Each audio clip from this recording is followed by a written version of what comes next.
Bom dia, boa tarde, boa noite, todos os parceiros aqui do Instituto Brasil Solidário.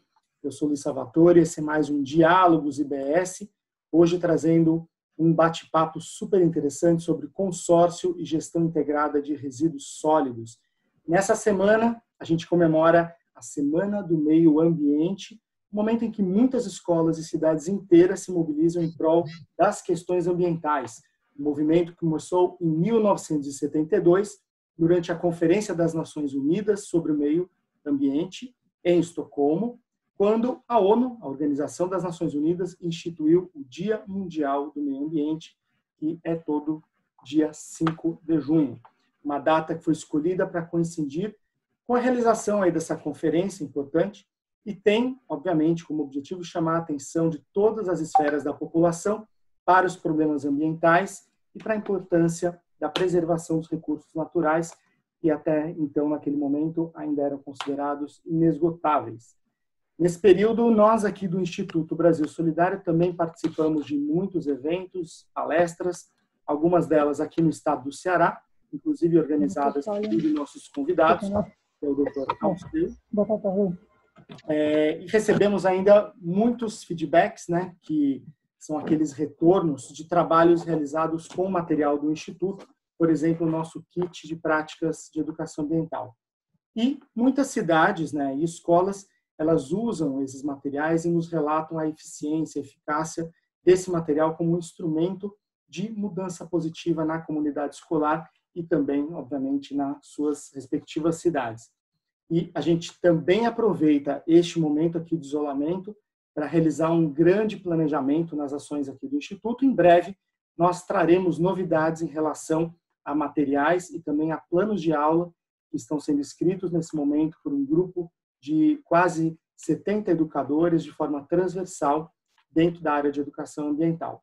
E para falar dessa temática, hoje convido alguns parceiros aqui do Instituto Brasil Solidário, o Carlos Vangerri de Almeida, tecnólogo em recursos hídricos, saneamento ambiental, mestre em desenvolvimento e meio ambiente, atualmente é o secretário executivo do Consórcio de Gestão Integrada de Resíduos Sólidos do Vale do Jaguaribe, que contempla 13 municípios aqui no estado do Ceará. Tudo bem, Vangerri? Tudo jóia, Luiz? Tudo jóia, pessoal? Tudo jóia.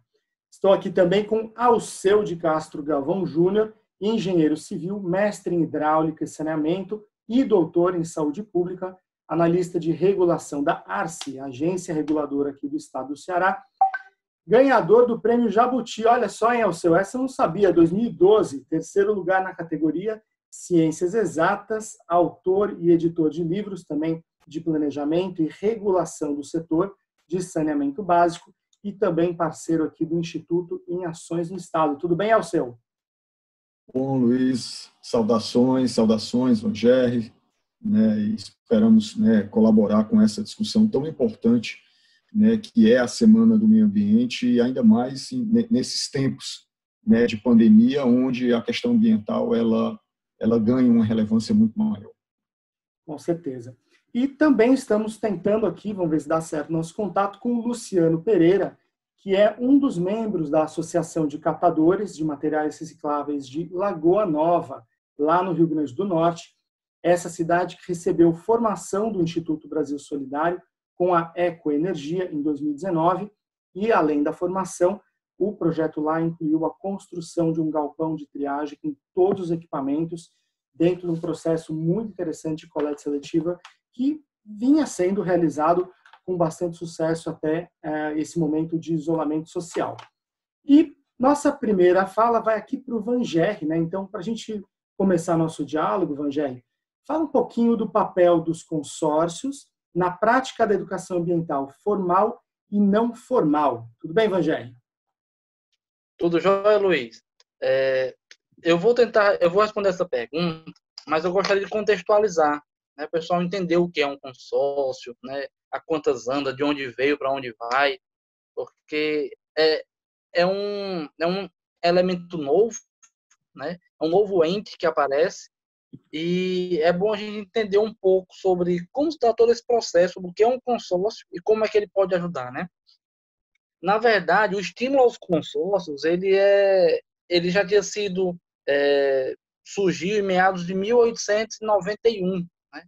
Só que apenas após a Constituição Federal de 1988, onde os municípios foram definidos como entes subnacionais, que até então não eram, é que eles ganharam maior repercussão, né?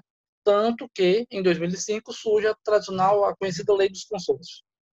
Estima-se que hoje nós tenhamos cerca de 5.700 consórcios pelo Brasil, das mais variadas tipologias, né? Das quais cerca de 7,5% são consórcios atrelados a serviços de saneamento básico, né? Seja água, esgoto, resíduos ou drenagem. Os consórcios, por natureza, eles funcionam como autarquia, né? Ou seja, estão vinculados à administração indireta de todos os consórcios. Logo, ele é um ente que consegue permear, que consegue atuar de maneira planejada, coesa e, de certa forma, padronizada em todos os municípios. Então, tem-se uma vantagem pela sua área de atuação. Ele consegue trabalhar o mesmo planejamento em todos aqueles consórcios. E aí, numa perspectiva de educação ambiental, se faz importante conhecer o território e, em cima desse território, o consórcio ele pode apoiar ações tanto na educação ambiental formal, como através de, em parceria com as secretarias de educação dos municípios, trabalhar propostas educativas, trabalhar momentos formativos para educadores e educandos de maneira padrão, né? Ou mesmo através das necessárias campanhas, né? Aí onde nós entramos na educação ambiental não formal, através das tradicionais campanhas, mobilizar a população, né, para um determinado fim. No nosso caso, que nós atuamos como resíduos sólidos, e a própria Política Nacional de Resíduos, ela traz como premissa a não geração, né, como seu objeto maior. É de fundamental importância que nós possamos chegar até a população, tanto de maneira formal, né, através de materiais didáticos muito específicos, né, através de materiais didáticos que possam nortear esse tipo de atividade, da não geração, da redução, da reciclagem, do reaproveitamento, e, de maneira não formal, também conseguir adentrar as portas da comunidade, de forma que a gente possa, também com a mesma linguagem, com a linguagem padrão, para fortalecer a identidade, seja do consórcio, seja da campanha, dizer o que é que nós estamos comprometidos. E nós estamos comprometidos justamente com isso, né, em tentar efetivar a Política Nacional de Resíduos Sólidos através da priorização da sua hierarquia, da não geração até a disposição final, onde cada um tem o seu papel. Agora a gente está num nosso projeto, chama-se Diálogos, né? Como é que 13 municípios dialogam sobre um importante tema como esse, sem conflito, ou tem conflito? Como é que funciona na prática isso? E esses 13 municípios foram escolhidos por essa identificação cultural, geográfica, e quem determina isso? Foi o Estado ou vem do federal? Conta só um pouquinho disso daí para a gente entender, para as pessoas entenderem um pouco melhor ainda essa importante constituição de consórcios. Não, como bem já dizia Kant, né, o conflito ele faz parte do processo de construção, né? É necessário que haja conflito, inclusive, para você tomar algumas decisões.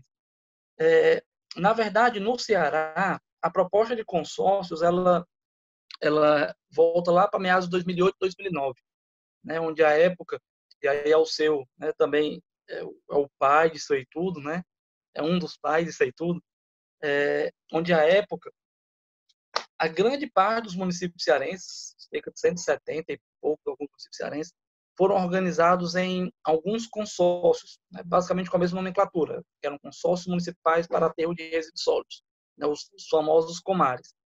Só que, em virtude de vários aspectos, né, inclusive também de ser antecedente da Política Nacional de Resíduos, esses consórcios tiveram que ganhar uma nova roupagem.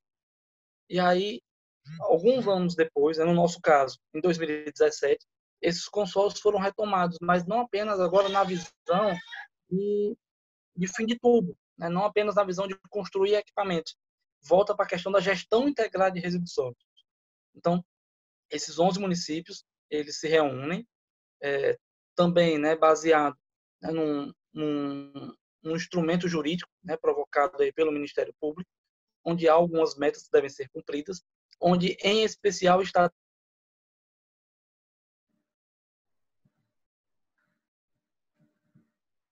também, outrora foram definidos pelo, né, lá da época do Comares, eles viram que mais 2 novos entes, por distância mesmo geográfica, poderiam ingressar, né?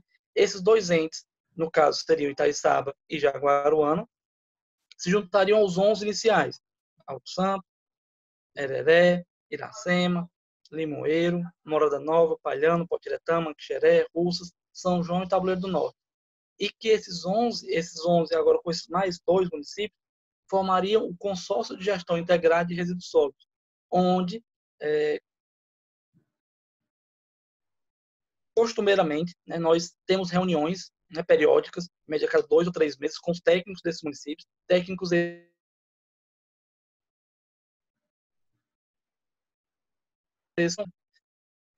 e em cima dessas reuniões a gente consegue estabelecer, né, o planejamento e consegue também avaliá-lo, né, de maneira conjunta com os municípios. Então, esses técnicos municipais é como se fosse o nosso grande parlamento, né? A gente consegue, traz ideias, traz algumas propostas, é debatido, o que é consensuado, né, executa-se, onde há algum conflito, debate-se e também, né, de maneira democrática, a gente consegue executar.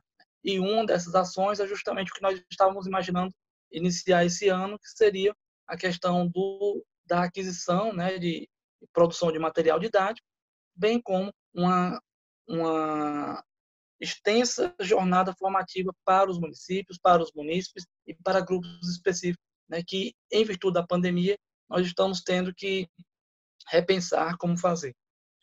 Acredito que todos nós, né, aqui no Instituto, a gente também estamos repensando as formações que eram presenciais, as formações em EAD, mas, no fundo, eu acredito que uma formação dessa, desde que tenha as condições técnicas de acontecer, pode até ser melhor, e você vai ter mais atenção, você vai ter conteúdos direcionados para um momento presencial, como esse nosso, e um momento depois individual de cada um, de uma leitura. Então, acredito que, claro que é uma balança, você tem prós e contras, mas eu acho que a gente pode ter alguma formação também ajustada à distância que pode funcionar. Vamos falar um pouquinho com o Alceu agora, tudo bem, Alceu? Bom, você trabalha conosco, acompanha aqui as vitórias, as lutas do Instituto em Educação, e nós sabemos que a escola é o primeiro e maior campo de formação aí do ser humano. Você tem acompanhado o nosso trabalho nesse sentido, e desde já agradeço por sempre tentar nos aproximar das práticas também do governo do estado aqui do Ceará. Quais são as possibilidades de parceria de um consórcio com as escolas, né? O que a gente pode ver de prática acontecendo nesse sentido, Alceu? Isso. Antes de responder, na verdade, a minha própria resposta faz parte desse contexto. Eu gostaria de pensar alguns elementos que foram colocados pelo Vangerry para que nós tenhamos uma clareza maior do papel dos consórcios, né? O primeiro ponto, e aí nós temos aí nos assistindo um conjunto de gestores municipais, é que deve ficar claro que o consórcio não elimina o papel do município, né? Muito pelo contrário. O consórcio, ele é um grande guarda-chuva que vai produzir conhecimento, e aí, como o Vangerry falou, vai produzir peças de comunicação para que a ponta, que é o município, ele, de fato, ele faça essa educação ambiental. Então, o primeiro esclarecimento, eu acho que a gente tem que ter uma clareza de que o consórcio não vai eliminar o município. Tá? Então, os gestores municipais que estão nos assistindo, a responsabilidade cabe ao poder local, né? O consórcio, ele é um grande, né, apoiador, incentivador, e um grande, digamos, ele emite diretrizes gerais para que os municípios possam seguir, digamos, numa linha de coerência, e aí, obviamente, você ganha escala, né, na medida que o consórcio ele pode capitanear essa, digamos, essa comunicação, principalmente a comunicação relacionada à educação ambiental. Um segundo aspecto também ainda discutindo o que foi colocado pelo Vangerry e também pelo próprio Luiz, é que por que o consórcio surgiu? Né? E aí, quando eu falo consórcio de resíduos sólidos, aqui, principalmente aqui na região Nordeste, é que no início dos anos 2000, quase todos, e aí eu estou minimizando, mas foram todos mesmo, investimentos que foram realizados pela União em pequenos municípios para aterros sanitários viraram lixões. Tá? Então, daí, se houve uma clareza de que, na hora que eu trabalho sozinho, eu não consigo manter, digamos, um aterro sanitário, porque o custo operacional é caro. É caro. Na hora que eu agrego vários municípios dentro de uma logística de transporte, né? E aí o Vangerry colocou a questão da geografia, você mesmo colocou, né? Municípios próximos e que tenham escala, e aí eu consigo viabilizar e eu consigo diminuir os custos operacionais, fazendo com que nós tenhamos viabilidade para prover, digamos, para tocar a gestão integrada de resíduos sólidos. E um terceiro aspecto também, que é importante, é que os consórcios podem ser formados por municípios, né, que são chamados consórcios horizontais. É o caso do Vangerry. O Vangerry, o consórcio do Vale de Jaguaribe, ele agrega 13 municípios, porém, são municípios sem a presença do Estado. Ou seja, quando o consórcio é verticalizado, nós temos Estado mais municípios. Então, há essas diferenças que são importantes. E aí, voltando no ponto que você nos colocou, é que o papel do consórcio é justamente de montar, olhando para a questão regional, ou seja, vamos pegar o caso do Vale de Jaguaribe. Você tem, os problemas, de certa forma, são comuns. Por quê? Porque as realidades são comuns. Os portes dos municípios, apesar de ter 3 grandes municípios um pouco maiores, mas eles são municípios pequenos que têm problemas semelhantes, né, e cujas soluções elas têm que ser regionais, têm que ser soluções integradas. Então, o ponto central do consórcio é justamente atender aquilo que o Vangerry colocou. Existe uma ordem de prioridade, e dentro dessa ordem de prioridade existe aquela destinação final, existe políticas regionalizadas, né, que talvez não, é o elemento central do consórcio, trabalhar nas discussões regionalizadas. Porém, em questões como a educação ambiental, cuja responsabilidade é do poder local, o consórcio ele vai, digamos, produzir conhecimento, fazer articulação. Aí é que o Vangerry colocou, você tem vários atores em cada município, onde ele articula, produz o documento baseado na realidade local, e aí sim, você pode fazer o link com as escolas, e aí tem uma série de possibilidades, e dentro do nosso entendimento e conhecimento, o que o Instituto Brasil Solidário vem realizando é um exemplo de como é que nós podemos replicar, né, todo esse conhecimento relacionado à educação ambiental no âmbito da escola. Então, para nós, são experiências, digamos, de referência para que nós possamos fazer a reprodução. E, nesse sentido, aí voltando, o consórcio ele é um grande parceiro na medida da produção do conhecimento, da produção da comunicação, né, para problemas em comuns de municípios, digamos, pertencentes a um consórcio. Legal, acho que o Vangerry colocou bem ali na sua fala, né, como uma espécie de parlamento, né, onde justamente você tem uma representatividade, você tem representantes que vão levar as melhores decisões. E no começo do nosso diálogo, eu comentei que nós estávamos preparando materiais novos, né, e justamente isso tem a ver com a educação ambiental, porque nós estamos fazendo planos de aula com um grupo de educadores que já usam nossos materiais há muitos anos. Então, você tem experiências de 10 anos, 12 anos, experiências mais recentes aqui do Ceará, de outros estados do Brasil.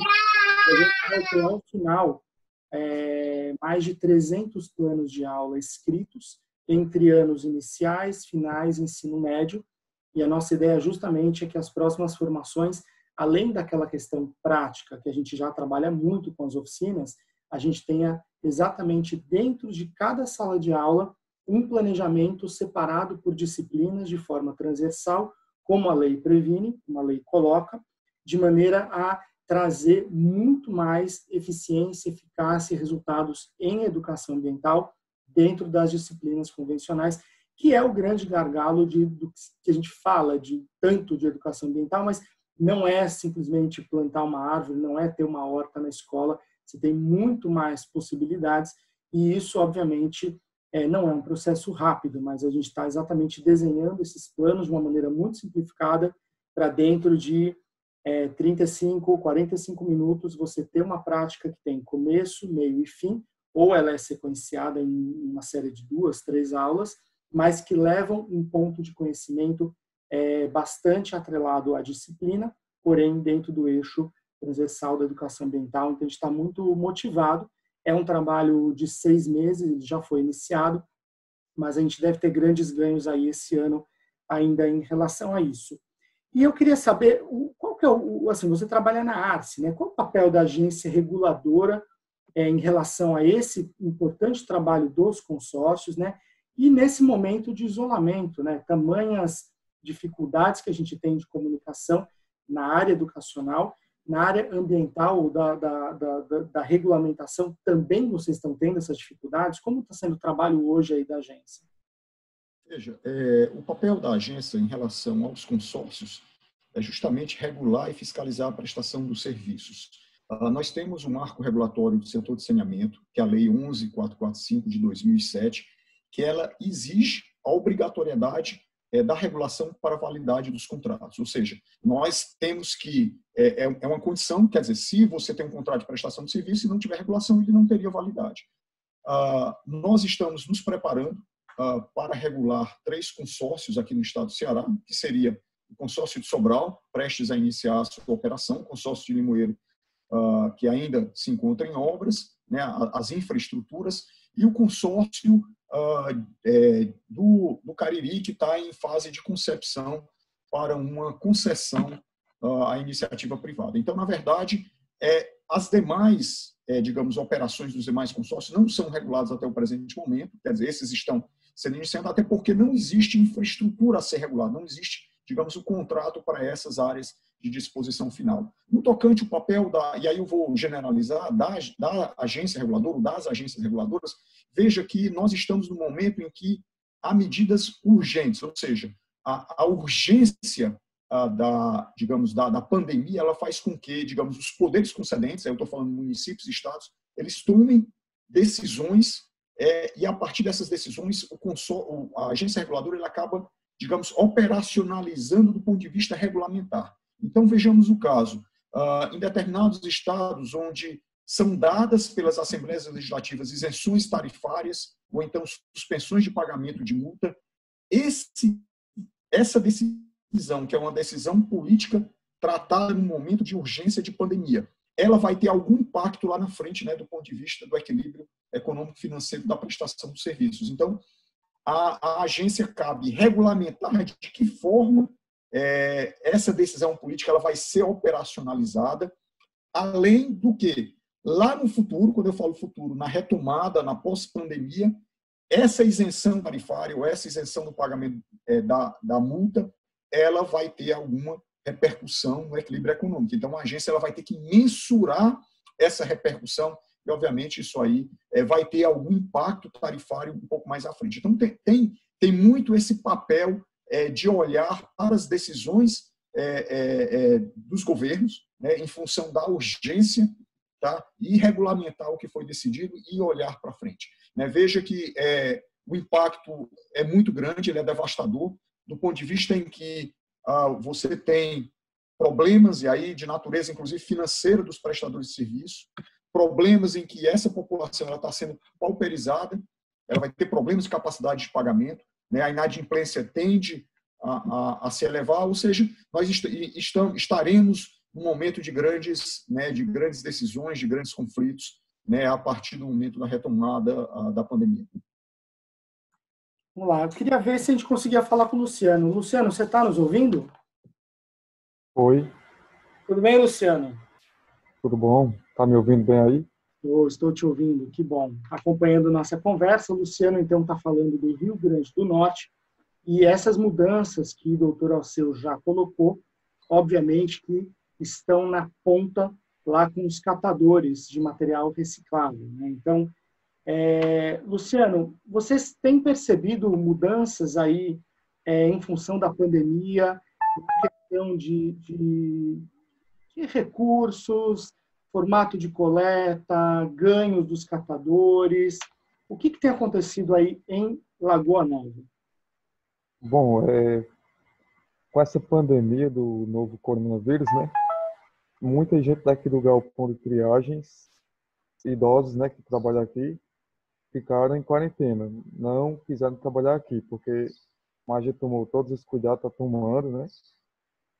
Nós estamos aqui por opção, que o secretário do Meio Ambiente, João da Mata, disse que a gente trabalharia aqui se quisesse. E está tendo pouca gente, assim, no galpão, mais ou menos umas 4 ou 5 pessoas. Está tendo a coleta normal, não mudou. E está tendo a coleta convencional, entendeu? Que é o outro caminhão que carrega o rejeito, né? E, segundo meu ponto de vista, com essa pandemia não tem caído, assim, material, entendeu? Pelo contrário, está aumentando. Essa era a outra pergunta que eu ia fazer. Se houve uma mudança na tipagem de material que está chegando, se ele é até melhor do ponto de vista da reciclagem do que antes. Uhum. Vocês notam essa mudança, então? Sim, tem muito material. É porque não, se eu tivesse como mostrar aqui, mas tem muito material aqui para ser selecionado. Lá fora também tem, de sábado e de sexta. É muito material e é uma coisa boa para a gente, né? A gente sabe que tem que tomar os cuidados, que quando tem uma pessoa assim infectada, que ela tira o lixo para fora, né? Quem pega o lixo, trazer aquele vírus para aqui, então por isso que a gente tem que seguir as recomendações, né? Com certeza. E vocês que estão mexendo com material que vem das residências, né? Então, Isso. existe uma questão de contaminação a ser levada em conta. Então, tem que ter um trabalho redobrado aí, principalmente vocês que estão manipulando, manuseando esses materiais, né? E do ponto de vista de venda, vocês estão passando alguma situação nova? Porque tem uma questão de logística que está envolvida na venda do material. E a gente tem relatos de outras cidades onde estão tendo dificuldades de vender, não de arrecadar o material na coleta, mas também de fazer a venda dele.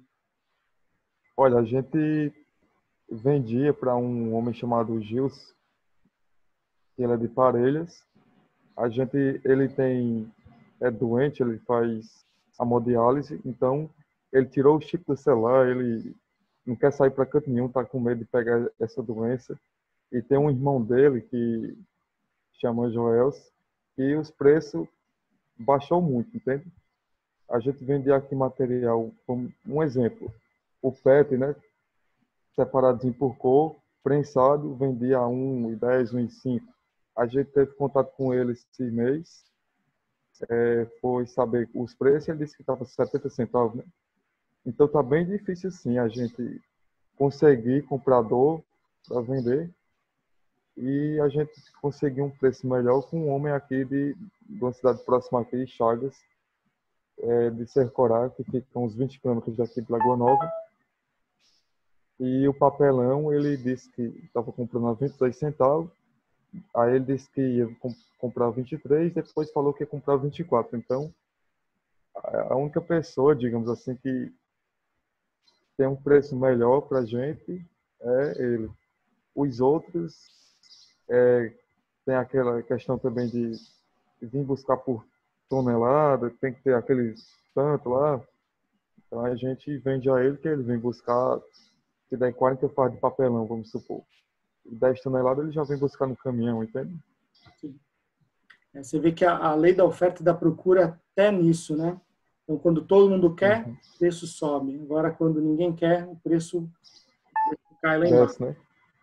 Uma situação muito complicada. A gente tem ajudado, né, feito alguns trabalhos emergenciais e a gente já chegou a ajudar algumas famílias de catadores e são conversas, né, que a gente vem tendo com pessoas que nós aqui do Instituto conhecemos nesses 20 anos de história Então, não só aqui na região Nordeste, mas temos ajudado famílias no Sudeste, ajudamos no Nordeste, enfim, é um trabalho muito complicado e a gente sabe que tem que dar motivação para que esse trabalho não pare, a gente não pode voltar. Vocês receberam formações em 2019, um trabalho super importante que vem sendo desenvolvido, e a gente estava vento em popa aí, né, Luciano, com todo um trabalho muito bonito que vocês vêm desenvolvendo. Verdade.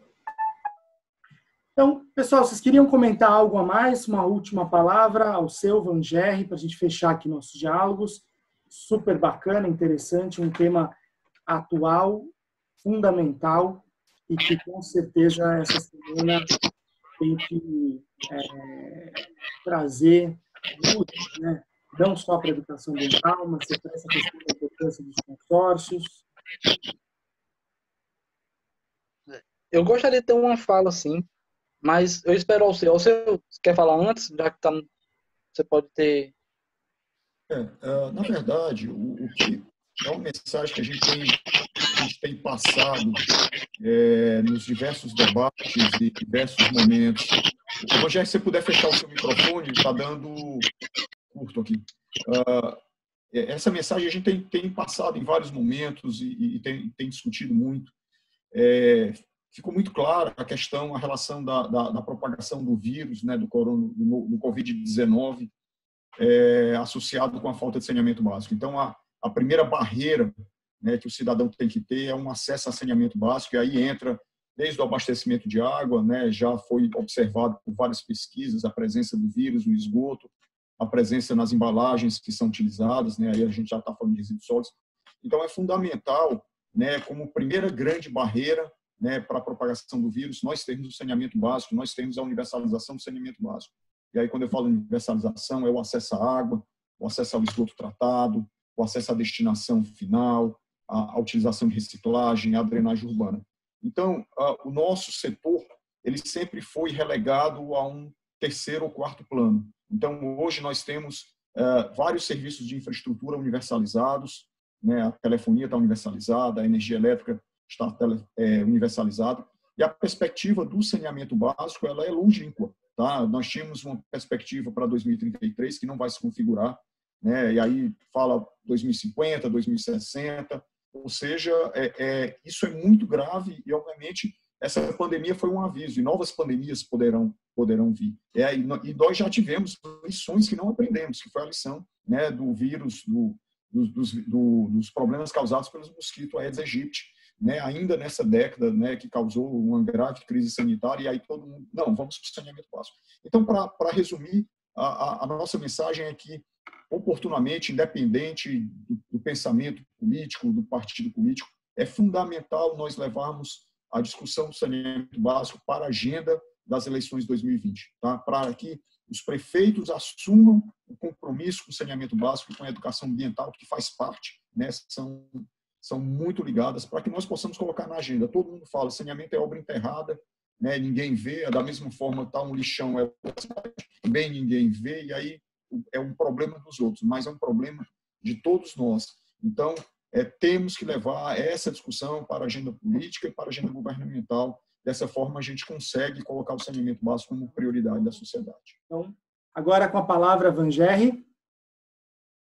As falas de Luciano e de Alceu foram muito cabíveis ao atual cenário que nós estamos vivendo, né?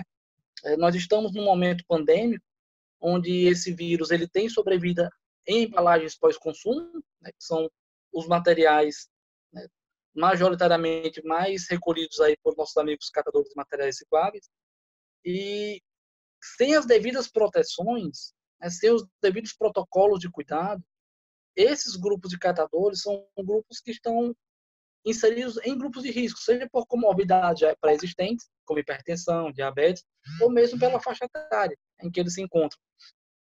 E o acesso ao saneamento é de fundamental importância. Por quê? Porque uma das medidas de controle, por exemplo, é lavar as mãos. Mas, né, nem todos nós ainda temos acesso à água potável. E esse cenário ele é mais comum em populações mais carentes, como as quais, né, os catadores são oriundos. Então, nós temos que ter esse cuidado, tanto com os protocolos, Se vai manter a coleta seletiva, por exemplo, em galpões, tem que instrumentalizá-los, tem que, seja com EPI, seja com equipamentos de produção coletiva, com kits de higiene, e tem que haver a fiscalização, especialmente em virtude da sobrevida. E aí é onde entra também o papel da educação ambiental em nossas casas. Em virtude da sobrevida do Covid nessas superfícies, é importante que nós também mantenhamos quarentenados os nossos resíduos antes de dispormos. Por exemplo, é ideal que nós consigamos guardá-los por 3 a 5 dias antes de levar, justamente para que a sobrevida ela esteja um pouco suprimida, não simplesmente usou e descartou, usou e colocou, né, para fora de casa. É ideal que você tenha esse material quarentenado e, se possível, entrar em contato com esses colaboradores, né, que são o grande, que é o público-alvo, né, que é um público que lida mesmo com a coleta seletiva, que trabalha com a catação, que trabalha com a triagem e que está exposto. E que, por vezes, não tem EPIs, que, por vezes, não tem acesso à água e que, por vezes, acabam sendo também um grupo de risco em virtude dessa pandemia.